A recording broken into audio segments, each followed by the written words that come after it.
Hello मेरे प्यारे दोस्तों, कैसे हैं आप लोग। दोस्तों आज के इस वीडियो में हम बात करेंगे एसबीआई म्यूचुअल फंड के बारे में। दोस्तों अगर आप हमारे इस चैनल पे वारिस ऑफ फाइनेंस में नए हैं तो हमारे इस चैनल को वारिस ऑफ फाइनेंस को सब्सक्राइब कीजिए फ्रेंड्स जुड़े सभी वीडियोस को देखने के लिए। चलिए हम वीडियो में आगे बढ़ते हैं। दोस्तों आज हम जिस फंड के बारे में बात करने वाले हैं वो हमारा फंड जो है वो एसबीआई का रहने वाला है। पहले हम यहाँ पे टॉपिक लिख लेते हैं, ठीक है। टॉपिक हमारा है SBI mutual fund. Mutual fund हमारा टॉपिक जो है वो एसबीआई म्यूचुअल फंड रहने वाला है। इस फंड में ना हम बात करेंगे एक फंड के बारे में जिसका हम उस फंड का आपको मैं पूरा रिव्यू देने वाला हूँ कि कैसा वो फंड है। बाद में हम यहाँ पे कैलकुलेशन भी करेंगे कि पैसा अगर इसमें निवेश किया जाए तो कितना पैसा हमारा बन जाएगा। दोस्तों हम जिस फंड के बारे में बात करने वाले हैं वो फंड का नाम हमें देखने को मिलता है एसबीआई कॉन्ट्रा फंड, ठीक है। एसबीआई कॉन्ट्रा फंड, हमें फंड का नाम जो है वो देखने को मिलता है एसबीआई कॉन्ट्रा फंड। आप इस फंड के बारे में पहले समझिए कि ये फंड का टारगेट क्या रहता है, क्यों ज़्यादातर लोग जो है वो इस फंड को पसंद किया करते हैं और क्यों ये फंड जो है वो अभी तक चलता आ रहा है। दोस्तों पहले मैं आपको ये चीज़ बता देना चाहूँगा कि एसबीआई का जो ये कॉन्ट्रा फंड है, इस फंड के आए हुए लगभग 25 साल हो गए हैं। यानी कि इस फंड को जब लॉन्च किया गया था उस वक्त जो डेट था वो था 5 जुलाई 1999, यानी कि आज साल 2024 में इस फंड के आए हुए जो टाइम हो गया है वो ओल्ड की अगर हम बात करते हैं, ठीक है, मैं यहाँ पे लिख देता हूँ आपको याद रहे, ठीक है। फंड ओल्ड, ठीक है। फंड की जो ओल्ड हमें देखने को मिलती है वो है 25 साल।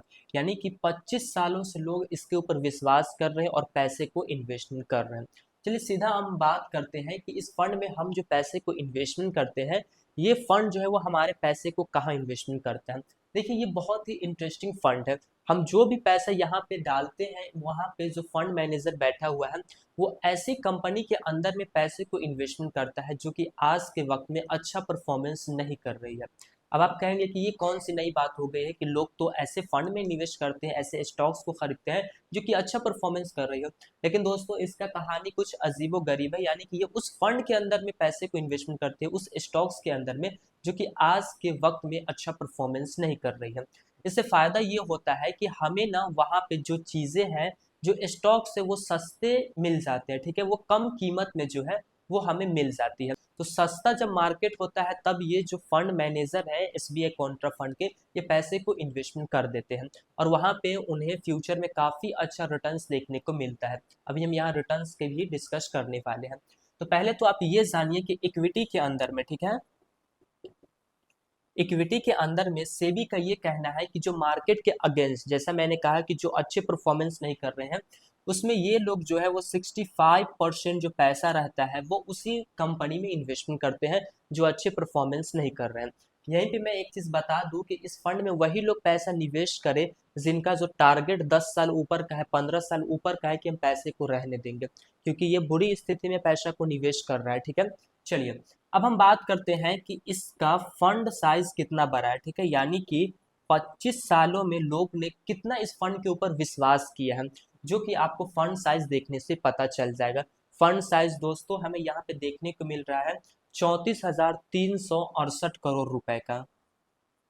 34,368 करोड़ रुपए का आपको फंड साइज देखने को मिल रहा है। यानी कि इस फंड के ऊपर काफी ज्यादा लोग जो है वो ट्रस्ट कर रहे हैं और विश्वास करके यहाँ पे पैसे को जो है वो इन्वेस्टमेंट कर रहे हैं। अब हम बात करते हैं कि ये फंड लोगों को रिटर्न्स कितना बना करके दे रहा है, ठीक है। जो भी फंड मैनेजर करे, जैसे भी मार्केट में पैसा को लगाए, हमको तो रिटर्न से मतलब है कि कब कब हमें कितना कितना का रिटर्न्स इस फंड ने बना करके दिया है। तो हम बात करेंगे यहाँ पे आज से अगर 1 साल का डाटा हम देखें तो 1 साल में कितना रिटर्न्स हमें मिला है। वही बात करें अगर हम 3 सालों की, ठीक है, और 5 सालों की और इसके 25 साल की, क्योंकि ये आए हुए इसके 25 साल हो गए हैं, तो सारे के रिटर्न्स मैं आपको यहाँ पे बताऊंगा। फुल डिटेल्स में इस फंड के बारे में आपको बताऊंगा, फिर हम कैलकुलेशन करेंगे। तो साल भर का जो हमें रिटर्न्स देखने को मिल रहा है वो है 47%, ठीक है, 47.03%, ठीक है। इतना का रिटर्न से 1 साल में लोग को बना करके दिया है, जो कि काफी अच्छी बात है। यानी कि अगर आप 1 लाख रुपए डाल दिए होते आज से 1 साल पहले तो आपका पैसा जो है वो आज के वक्त में 1,47,000 रुपया जो है वो बन गया होता है, ठीक है। चलिए अब हम बात करते हैं 3 साल के रिटर्न की। 3 साल में इस फंड ने जो लोगों को रिटर्न्स बना करके दिया है वो है 29% का, ठीक है, जो कि काफ़ी अच्छा रिटर्न्स है, जिसमें हमने जो है कोविड को भी झेला है, ठीक है। अब हम बात करते हैं 5 साल के रिटर्न्स की। तो 5 साल का रिटर्न्स भी लगभग 3 साल के बराबर भी है। यहाँ पे आपको 28% का रिटर्न्स देखने को मिल रहा है। सबसे इंपॉर्टेंट चीज होता है क्या कि हम ऑल ओवर रिटर्न्स को देखें, जैसा कि 25 साल पुराना फंड है, तो 25 सालों में कितना का लोगों को रिटर्न्स दिया है। दोस्तों ये 25 सालों में लोगों को जो रिटर्न्स बना करके दे रहा है वो है 20% का, ठीक है। यानी कि यहाँ से लोगों को 20% का रिटर्न्स ऑल ओवर बना करके मिल रहा है। जब से ये आया है तब से इसका डाटा है।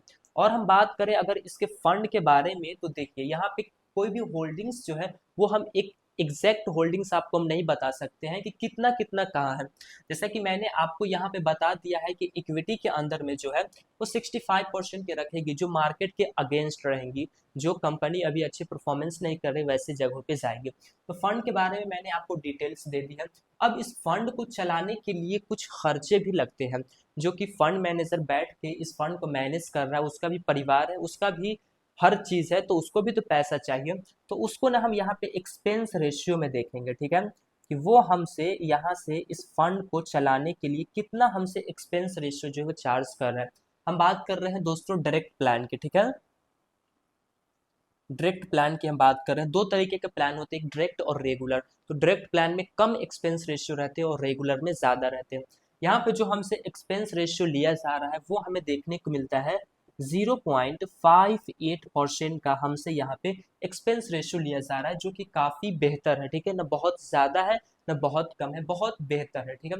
तो ऑल ओवर आपको फंड के बारे में जो बेसिक डिटेल्स है वो आपको पता लग गया है कि पैसा हमारा कहाँ जाता है, कितना का रिटर्न्स हमें बना करके दिया जा रहा है, सारी चीज आपको जो है वो लगभग लगभग यहाँ पे आपको बता दिया गया है। अब हम बात करेंगे एक छोटे से एग्जाम्पल की। मान लीजिए कि कोई व्यक्ति है, ठीक है, हम यहाँ पे ना आप करेंगे कैलकुलेशन, ठीक है, कैलकुलेशन यानी कि हम अब पैसों की बात करेंगे। हम यहाँ पे एक एग्जाम्पल लेकर के चलते हैं, ठीक है, कि मान लीजिए कोई व्यक्ति है, ठीक है, वो अपने पैसे को इन्वेस्ट करता है। मान लीजिए कि वो एसआईपी के माध्यम से अपने पैसे को इन्वेस्टमेंट करता है।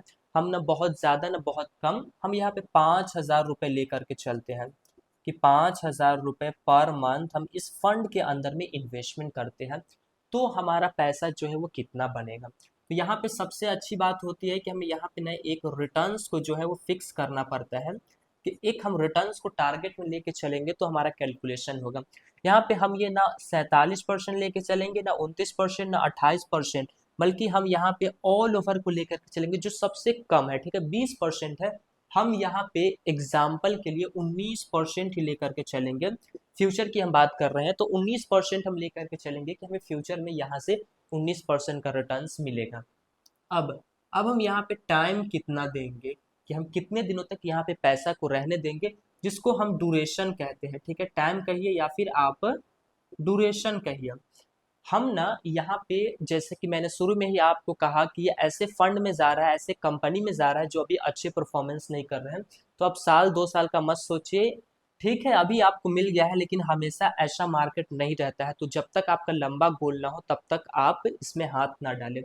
हम यहाँ पे बात करेंगे 15 सालों का, ठीक है, और यहाँ पे हम बात करेंगे 30 सालों का, यानी कि दो डेट की हम यहाँ पे जो है वो बात करने वाले हैं, एक 15 साल का और एक 30 साल का। तो अब इस 15 साल में आपके द्वारा जो इन्वेस्टमेंट अमाउंट रहेगा, इन्वेस्टमेंट अमाउंट जो आप जमा किए होंगे वो कितना बन जाएगा, और यहाँ पे हमारा जो है वो फाइनल वैल्यू क्या बन जाएगा, ये चीज को आप देखिए। अगर आप 5,000 रुपये हर महीने इस फंड में डालते हैं, तब मैं बता रहा हूँ आपको, आपका इन्वेस्टमेंट अमाउंट 15 साल में जो बन जाएगा वो है 9 लाख रुपए, ठीक है, 9 लाख रुपए, और 30 साल में बन जाएगा आपका 18 लाख रुपए। आप यहाँ पे इन्वेस्टमेंट करेंगे। जब आप 9 लाख रुपए 5-5 हज़ार रुपए करके 15 सालों तक इन्वेस्टमेंट करेंगे, तो जो आपका फाइनल वैल्यू जो यहाँ पे बन जाता है वो आपका 51 लाख रुपए बनते हैं, ठीक है, 51 लाख रुपए पूरा पूरी जो है वो आपका 51 लाख रुपए यहाँ पे फाइनल वैल्यू 15 साल में बनते हैं। लेकिन वही अगर हम कंपाउंडिंग का पावर देखें, अगर हम 15 साल और बढ़ा देते हैं, जहाँ पे हमने 5,000 करके 30 सालों तक चलाया, इस फंड में हमने पैसे को दिए, 18 लाख रुपया हमारा पैसा केवल जमा हुआ है। तो यहाँ से जो आपको फाइनल वैल्यू जो मिल रही है वो है 9,13,00,000 रुपए।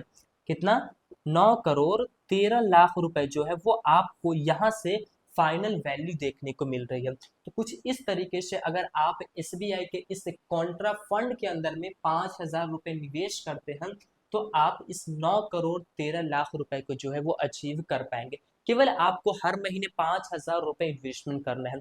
अब यहाँ पे आपका कोई भी गोल हो सकता है कि आपको 15 साल के बाद, 30 साल के बाद आपको रिटायरमेंट लेना है, या फिर ये भी हो सकता है कि आपको 30 साल के बाद कोई ऐसी चीज जो है जो आपका ड्रीम है उसको आपको पूरा करना है, या फिर आपके बच्चे के लिए है, जो भी आपकी मर्जी है, जो आपकी ख्वाहिश है, उस चीज को आप पूरा कर पाएंगे। जब आपके पास पैसा रहेंगे तो आपको जो भी चाहत रहेगी उसको आप पूरा कर पाएंगे। तो मैं आशा करता हूँ कि आपको ये जानकारी काफी पसंद आएगी। दोस्तों ये फंड काफी बेहतर है और फंड साइज देख करके आपको अंदाजा मिल गया होगा कि कितना लोग यहाँ पे इन्वेस्टमेंट कर रहे हैं। तो मैं आशा करता हूँ कि आपको ये वीडियो काफी पसंद आई होगी। दोस्तों ये वीडियो पसंद आई है, वीडियो को लाइक कीजिए और हमारे इस चैनल को वारिस ऑफ फाइनेंस को सब्सक्राइब कीजिए फाइनेंस से जुड़े सभी वीडियोस को देखने के लिए। फिर मिलेंगे दोस्तों एक नए वीडियो में, तब तक के लिए जय हिंद जय भारत।